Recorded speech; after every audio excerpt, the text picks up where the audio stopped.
morning.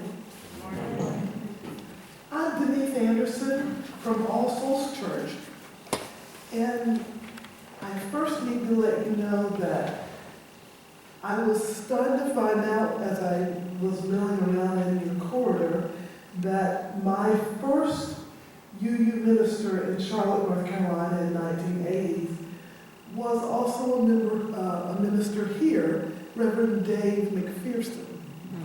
So you have my heart. I love Dave McPherson. That was, as I say, my first UU church.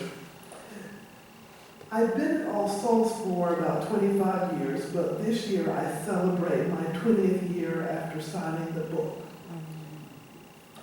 I love the story of the Hiroshima children's drawings, and I thank you for allowing me to come here to share that story with you today. On November 10th, 1946, All Souls minister, the Reverend Dr. A. Powell Davies, ended his morning sermon with these words: "There are times when I wish that it had been given to me, as to some others, to wait in a foxhole somewhere and die. Such a death, when at last it comes, is so wonderfully clean. I think I could have said, well, this is the way it has to be. And now, with God be the rest. And I believe in God. But to me, as to you also, dear friends, falls the task of saying over and over again, America, the world is waiting for you. Waiting, as the world never waited before. All mankind is waiting for you. God is waiting for you. But not forever. Not forever. This is your day, your briefly shining day of opportunity. This is the day of your destiny. How long, America? How long?" That week, as he prepared his Sunday sermon, Dr. Davies was horrified by a picture in the newspaper. The picture was of admirals and a spouse slicing a 45-pound, 3-foot angel food cake shaped in the form of an atomic explosion. Yes, an atom bomb cake. Dr. Davies explained, how would it seem in Hiroshima or in Nagasaki to know that Americans make cakes of angel food puffs in the image of that terrible, diabolical thing that brought sudden death to thousands of their friends and a lingering death to thousands of others? It is a crime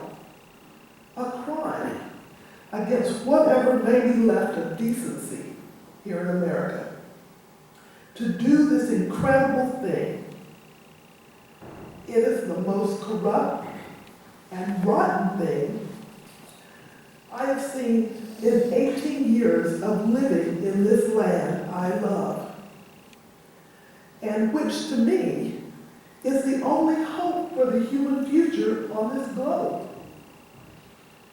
The naval officers concerned should apologize to the armed service of which they are a part, and to the American people.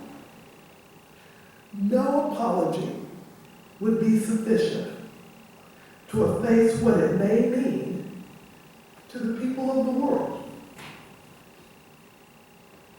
Dr. Davies' sermon was quoted in several newspapers and magazines throughout the U.S. Dr. Davies soon received correspondence from a social studies advisor in the post-war occupation government led by General MacArthur. Howard Bell, this advisor, testified that on a brutally cold morning the previous January, he visited the Hankawa Elementary School to find it housed in the skeleton of a reinforced concrete building. There was no floor or glass in the windows. Children were huddled 6 to a 10-foot bench. There was no heat to warm their blue cheeks and purple hands. And most of them had no pencil stubs to write with. Dr. Davies charged the All Souls congregation, "I have the feeling that some pencils and paper, and perhaps some other things, will shortly be on their way to Japan." Over the next month, children in the All Souls Religious Education Program collected a half-ton of school supplies, new and used.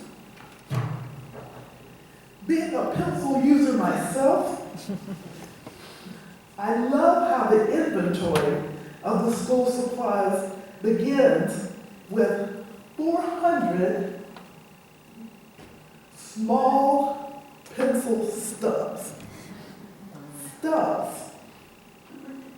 It goes on to say 300 medium-sized pencil stubs and 600 large pencil stubs.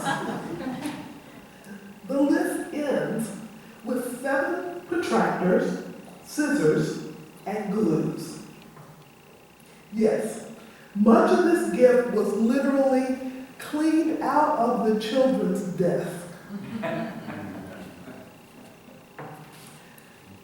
The All Souls children received letters of appreciation from some of the recipients of these supplies. Children from one Hankawa school sent watercolor and crayon drawings, handmade rag dolls, and a set of Japanese comic books. So I invite you to take time to visit with these drawings of hope from the Hankawa Elementary School children. Thank you.